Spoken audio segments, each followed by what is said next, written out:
Saudara, pemerintah Singapura disebut-sebut memberikan kontrak eksklusif untuk 6 hari konser Taylor Swift pada senilai 250 miliar rupiah. Tiket konser The Eras Tour yang diburu sejak medio 2023 ludes terjual dalam beberapa jam saja melalui pertempuran sengit atau war ticket.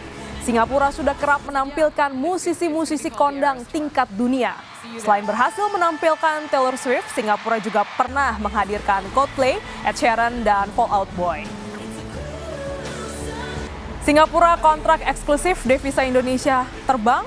Kompas Bisnis sudah bersama dengan Sandiaga Uno, Menteri Pariwisata dan Ekonomi Kreatif. Selamat pagi Pak Sandi, selamat datang, selamat kembali ke Indonesia. Nah Pak, ini Singapura kontrak eksklusif dengan Singapura. Nah ini gimana nih Pak, apa yang sebenarnya terjadi Pak? Ya, terima kasih. Assalamualaikum warahmatullahi wabarakatuh, Mbak Glenis dan Kompas TV. Terima kasih. Jadi yang kita pantau nih bahwa Swiftonomics, kebetulan saya melihat dengan mata kepala sendiri di Australia, di mana Taylor Swift ini dalam prosesi penyambutan pre-event, on concert dan juga post eventnya ini bisa menggerakkan ekonomi secara luar biasa. Konon perhitungannya di Australia itu per hari dia bisa menghasilkan 90 sampai 150 juta US dollar sehingga total dampak ekonomi Swiftonomics di Australia itu mencapai 1 miliar US dollar. Nah kalau kita lihat ini sebuah peluang yang tentunya harus ditangkap oleh destinasi-destinasi unggulan dan harus kita persiapkan dengan lebih baik ke depan. Memang pernyataan Perdana Menteri dari Thailand itu sebetulnya sesuatu yang pernah saya sampaikan sebelumnya bahwa kita harus lebih cepat berinisiasi dan harus lebih tepat dalam berkolaborasi. Sehingga mestinya juga kita bisa tawarkan beberapa kesempatan agar kita bisa mendapatkan limpahan kunjungan wisatawan juga. Namun ini kita jangan terlalu banyak mengeluh, berkeluh kesah tidak akan mampu nanti akan menciptakan peluang ke depan. Saya sudah membentuk tim khusus dan atas arahan dari Presiden Jokowi kita akan membentuk Indonesia Tourism Fund, di mana Singapura kemarin bisa menyediakan 250 miliar sebagai kontribusi dari pemerintahnya. Ke depan kita akan berkolaborasi dengan para event organizer, concert manager untuk juga bisa menarik kunjungan dari musisi berkelas dunia ke Indonesia sehingga kita bisa mendapatkan dampak ekonomi dan membuka lapangan kerja seluas-luasnya. Nah, menarik Pak Sandi, tapi apa yang dilakukan Singapura ini apakah bisa disebut sebagai monopoli atau bahkan proteksionisme dagang baru jalur pariwisata Pak Sandi? Saya melihat pemerintah Singapura ini memiliki kemampuan untuk bergerak cepat bersama-sama dengan industrinya karena mereka memiliki sumber daya yang bisa mereka langsung gelontorkan. Nah, oleh karena itu kita melihat dari ekosistem konser ini apa yang diperlukan, perizinan, yang diperlukan juga dana pendampingan maupun juga kepastian dari segi penyelenggaraan sebuah event dalam waktu yang jangka panjang. Berarti venue-nya mesti siap, SDM-nya juga mesti siap, pemerintahnya juga harus pasang badan.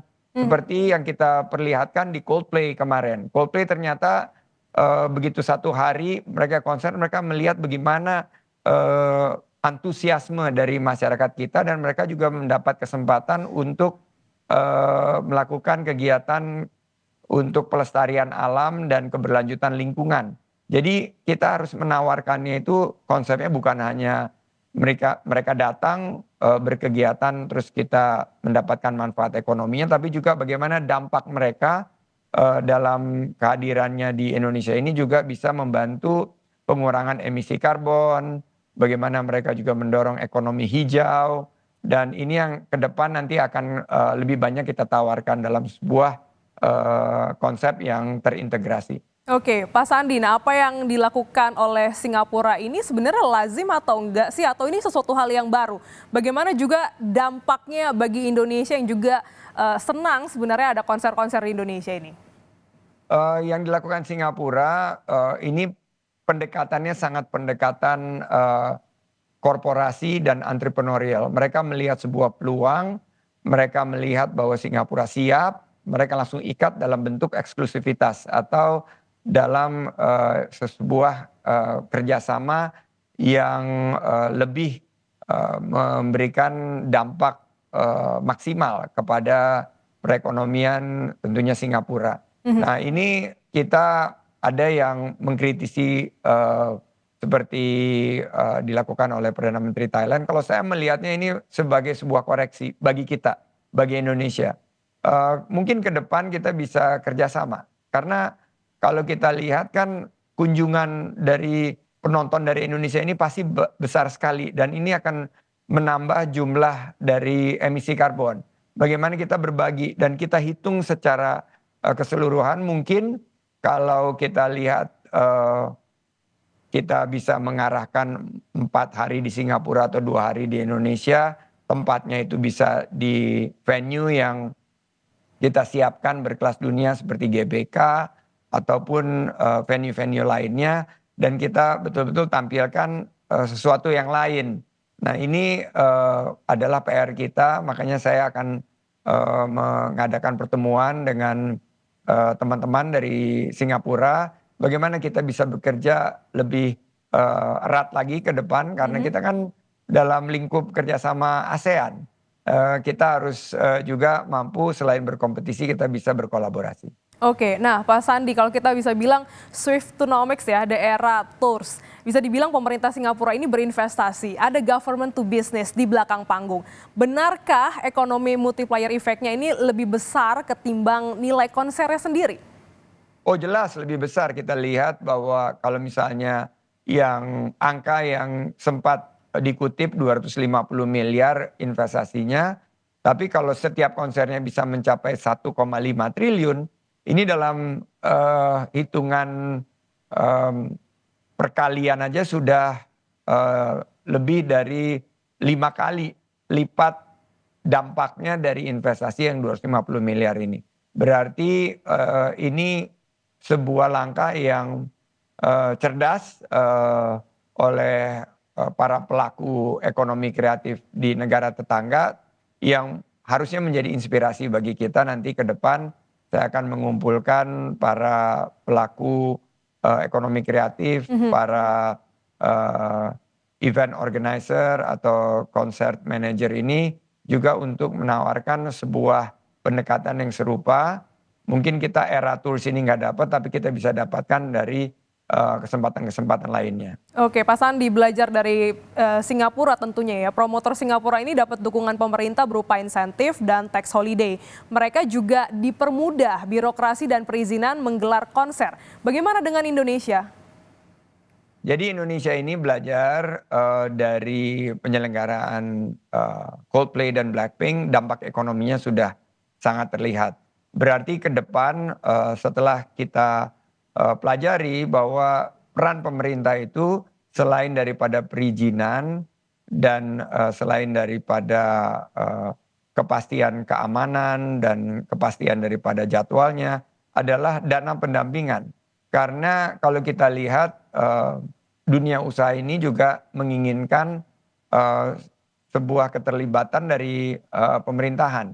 Di mana nanti kita harapkan bahwa pemerintah ini sebagai mitra, bukan pemerintah ini hanya sebagai, penguasa, tapi sebagai mitra yang memberikan, fasilitasi, dan ikut terlibat langsung, memastikan kesuksesan daripada, sebuah perhelatan event besar kelas dunia. Mhm. Sehingga yang dirasakan oleh pemerintah itu kan adalah, pergerakan ekonomi, penambahan, eee, biaya pajak, juga, omset yang dirasakan oleh para UMKM dan terciptanya lapangan kerja.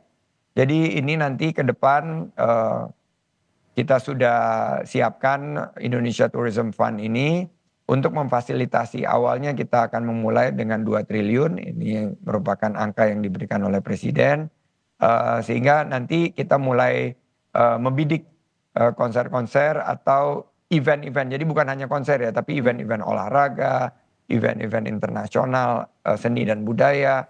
Ini yang bisa kita undang ke Indonesia untuk menggerakkan ekonomi kita. Oke, Pak Sandi, content is king. Saya tegaskan kembali, apakah negara memang harus terlibat dalam menggelar konser musisi internasional yang berdampak besar pada ekonomi kita? Content is king, but packaging is queen. Jadi kontennya itu memang menjadi inti, tapi mengemasnya inilah yang penting. Bagaimana pemerintah hadir dan kita juga harus melakukan hal yang sama kepada para musisi talenta terbaik milik bangsa, di mana kita juga bilang oke, jika dampak ekonominya bisa dihitung, kita juga tidak tertutup kemungkinan juga untuk para musisi lokal kita. Jadi pada suatu saat kita juga bukan hanya menjadi pasar daripada konser-konser mancanegara, tapi juga kita punya kemampuan mengirim talenta-talenta terbaik bangsa kita, musisi-musisi kecintaan kita untuk juga tampil di luar negeri. Baik, menarik sekali. Semoga di next kesempatan, di next artis ya, kita bisa kebagian lagi konser internasional di Indonesia. Terima kasih Pak Sandiaga Uno telah bergabung di Kompas Bisnis pada pagi hari ini. Sehat selalu Pak. Sehat selalu, terima kasih Glenis.